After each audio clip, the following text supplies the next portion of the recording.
Assalamualaikum warahmatullahi wabarakatuh. Perkenalkan saya Raihan Alaflay Saputra dari kelas 2 D4 ITA dengan NRP 31206000012. Baiklah, untuk kali ini saya akan menyelesaikan sebuah latihan dari modul Y2 Frameworks tentang caching ini. Nah, di sini sudah ada latihannya atau tugasnya. Sini untuk soalnya, dengan menggunakan data user, buatlah caching dengan mekanisme. Yang pertama data caching, terus yang kedua fragment caching, terus ada packaging, dan yang terakhir ada HTTP caching. Oke, langsung saja kita cek browser. Nah, ini untuk tampilan front end-nya, tampilan dari MyMart-nya. Jadi nanti kita akan mengedit-editnya di front end ini. Oke, langsung saja untuk melakukan caching-nya kita akan ke ini tadi karena front end, jadi kita perlu di front end, terus kita ke config, terus ke main local php. Nah, di sini kita perlu nambahkan komponen baru di sini. Jadi nanti akan letakkan di sini di bawah request ini. Oke, untuk komponennya yaitu komponen catch. Nah, ini saya beri nama komponen catch. Isinya ada isi dari array-nya adalah kelas yCatchingFileCatch ini. Oke, jadi ini untuk main lokalnya hanya nambahkan ini saja, jadi bisa kita tutup. Nah, oke, untuk selanjutnya kita akan menambahkan untuk data caching-nya. Jadi kita perlu mengedit di controllernya. Kita ke site controller. Nah, di sini kita akan menambahkan data caching-nya tadi itu di action index ini. Nah, kita akan menambahkan beberapa kode untuk di sini. Ya, di action index ini. Ini sebentar, saya sudah sediakan kodenya. Ini kita tambahkan di bawah sini. Nah, ini yang pertama kita tambahkan data catch y.2 app catch set username, terus di set y.2 app user identity username, habis itu di y.2 app user identity username seperti ini. Kemudian di data catch lagi sama dengan y.2 app catch di get username. Nah, kemudian di sini di dalam return render ini kita tambahkan komponen baru lagi, yaitu kita beri nama catch. Isinya ada data catch ini, kita panggil data catch ini tadi. Oke, jika sudah, kita pindah ke view-nya. Kita ke view site index. Nah, di sini kita nanti akan mencoba misalkan di sini ya. Kita nanti untuk nampilkan data caching-nya itu nanti di bawah subjudulnya nih. Saya contohkan. Nah, jadi untuk manggilnya hanya manggil catch ini tadi dari ini ya, catch. Oke. Setelah itu langsung saja kita coba kembali ke browsernya, lalu kita refresh. Ini dalam keadaan sudah login ya dengan username MyMart. Nah, maka di sini akan untuk data caching-nya akan keluar nama username-nya ini, MyMart-nya. Oke, ini tadi untuk data caching-nya. Nah, sekarang kita coba untuk ke fragment caching-nya. Kita kembali ke site controller. Nah, sini kita akan membuat action baru. Kita taruh di bawah sendiri aja.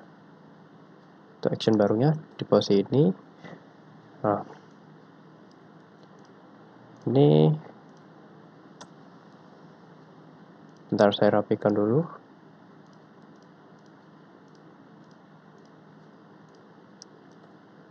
Oke, untuk action barunya ini saya beri nama action fragment caching. Yang isinya ini ada $user sama dengan new user. Terus ada user, username, test catch username. Terus untuk menampilkan emailnya juga, contohnya testcatch@gmail.com. Terus ini ada user save. Terus modelsnya sama dengan user find all. Terus di return this render catch view models models. Setelah itu kita tambahkan file baru di view site-nya ini dengan nama catch view ini. kita new file chat view .php sini, kemudian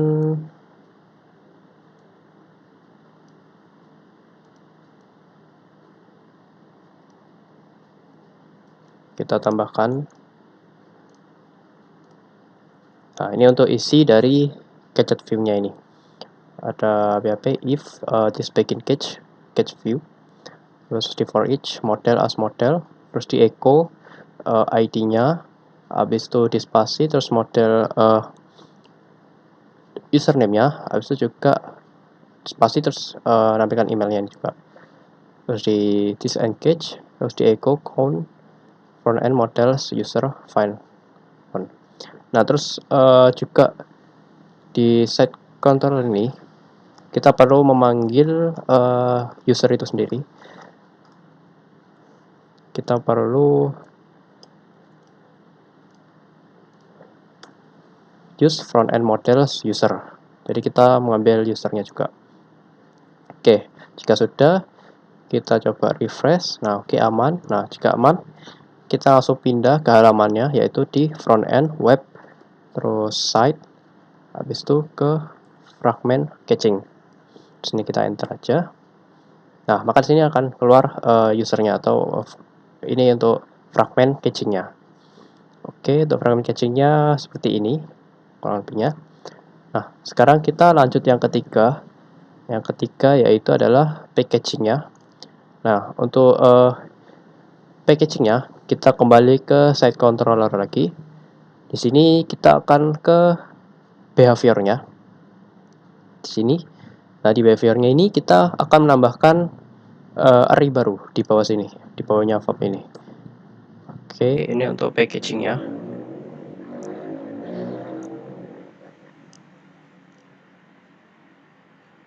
Oke, untuk arraynya.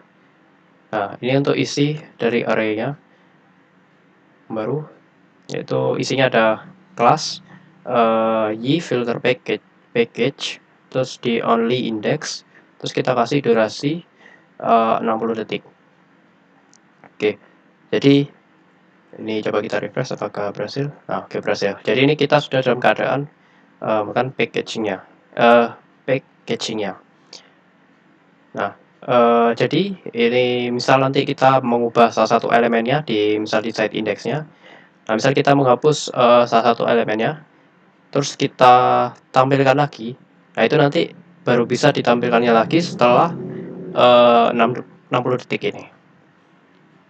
Nah, baru bisa di refresh dan menampilkannya itu baru setelah 60 detik ini, setelah dihapus tadi. Oke, jadi itu untuk packagingnya. Nah, sekarang kita lanjut ke HTTP cachingnya. Nah, untuk HTTP caching ini kita langsung saja tetap di site controller ini, tetap di behaviornya juga. Nah, lalu kita akan mengedit di bagian akses ini. Nah, sini kita akan edit untuk yang kelasnya ini. Akan saya replace. Nah, hanya mengubah ini aja. Jadi y filter HTTP package. Kemudian kita hapus roles-nya ini. Kita hapus roles-nya. Nah, kemudian kita tambahkan beberapa kode lagi di bawah sini.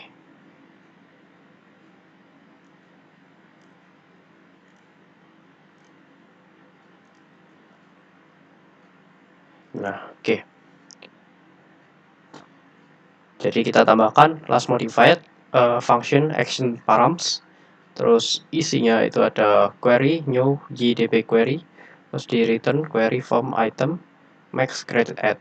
Terus kita tambahkan juga itexit di function action params. Terus di ini user memberikan this file model y.2 app request get id. Terus di return serialize, isinya ada username sama user email. Oke, kemudian kita coba kembali ke browsernya, kita refresh. Oke, aman, tidak error. Oke, jadi ini juga sudah dalam keadaan menggunakan HTTP cachingnya. Oke, jadi itu saja dari saya untuk pengerjaan latihan tentang catching ini dari modul Y2 Frameworks. Kurang lebihnya itu saja. Semoga bermanfaat. Sekian, terima kasih.